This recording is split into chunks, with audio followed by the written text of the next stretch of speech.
Alright, Paul Venis here. Just sat with Alan Thompson, former professional footballer.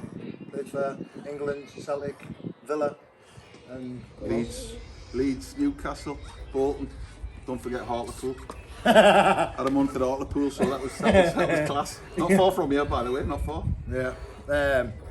Originally from Newcastle, aren't you? Yeah, just up the road, Newcastle lad. So live in Manchester at the minute, but I'm on my way to Newcastle in the morning for a couple of days golfing, so looking forward to that. Just hope the weather's like this. Nice, isn't it? So, pleasure to have you down at the gaff, Tomo. Just want to ask a few questions, like, who's the best player you've played with? I mean, I was very fortunate, played with some world-class players.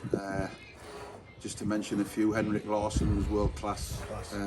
David Ginola, loved playing with David at Aston Villa. But Peter Beardsley would probably be the pick. Just one, he's a Geordie. Never played with Gaza, but Gaza used to come back and train with us when we were young lads. When he was breaking into the team at Newcastle, and just to see him go on to become one of the best players in the world in the early 90s and what have you was brilliant. Yeah. So Peter would be up there, probably the pick of them. So, but played with some great players, probably too many to mention, but them's probably the three of the picks. Good. See, I'm struggling with football these days, no, because the rolling about and the screaming and the diving and all that. See, I don't really watch it that much, but see, years ago when I was a kid, when you were playing on that, it was fucking class. Oh yeah, very competitive. There were men, and I remember playing for Newcastle reserves against Man United reserves, and Brian Robson he was playing for Man U reserves. He'd been injured, and he was coming back from an injury. He played against them at Gig Lane, because that's where Man United reserves played their games at Gig Lane, Bury.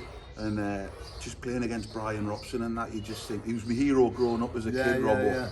He was my type of player, left-footed, bit of box-to-box type of player, and then to play against him. And then he hit us in a tackle once, and you know what I mean. And you want to roll around on the ground. Yeah. But it's that's what they do. But back then, you had to show that you could cope with it. Yeah. And getting hit off Robbo on a tackle at Gig Lane was phenomenal. And you've got to grow up fast. Well, they're a bit more pampered now.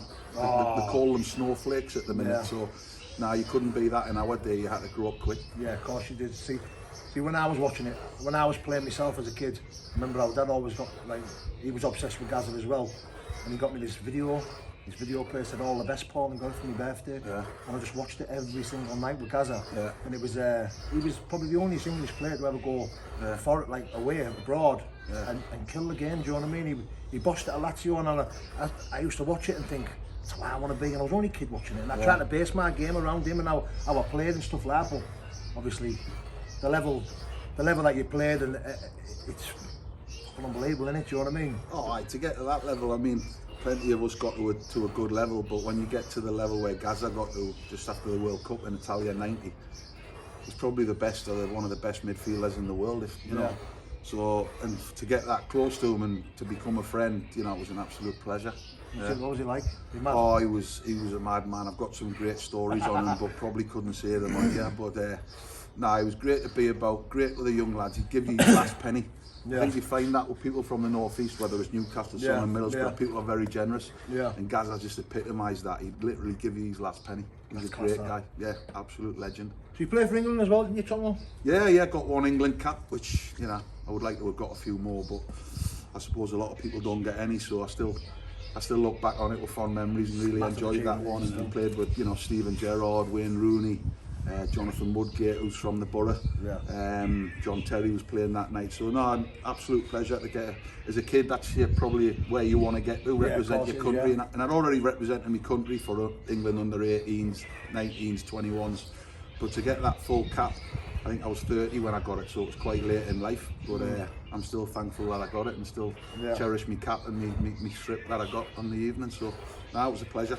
Where do you think your best years were for, like, what club you? I had a couple of good years at Bolton. Couple of good years at Bolton. Bit up and down in terms of Championship, Premiership, relegation, promotion again. Really enjoyed them years, but probably Celtic would have been my best years in terms of consistency and the amount of trophies we won in that period of time when Martin O'Neill was the manager. That would probably be my pick. Tell us about scoring the winner against Barcelona. I thought you were going to say against Rangers there, but you said Barcelona. So, yeah, just gambled and got in the box. It was 10v9 at the time because they had a man sent off at half time and we had.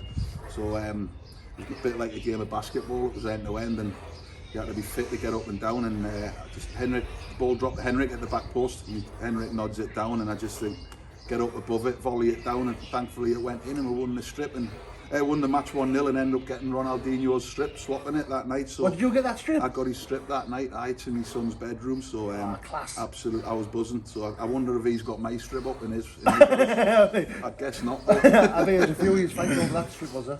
Honestly, man, there's one story. We were playing AC Milan away in the Champions League. It was 1-1 and then they scored about 10 minutes to go. So the board goes up from the fourth official. It's got 2 or 3 minutes injury time on it, so we need to score to get a point. Chris Sutton goes and stands next to Maldini and I shout, "Soy, come on, we need to get a goal." He went, "I want his strip," like that. I went, "Oh man, get it at the end." He just went and bought Maldini for the last couple of minutes so he can swap strips. So we had some good crack trying to swap strips, and then when people got in the showers you had to hide your kit, you know what I mean, because you wanted it to keep for yourself. But sometimes people were nicking each other's strips in the dressing room, which is good crack. Well, go on and tell us about the Rangers. You must have scored a few against Rangers, have you? 7 I scored against them. So in the 7 times I did score, we either drew or won the game, so never scored against them and lost, so that's a good record. But then also 3 red cards to go in at Ibrox, which isn't something I look back on with fond memories. Probably, I think one of them was a red card and 2 of them weren't, but we'll not go into that. I think the referees up there were a bit dubious at the time, if still not. But no, I had some great days against Rangers, brilliant days, great memories. Mint.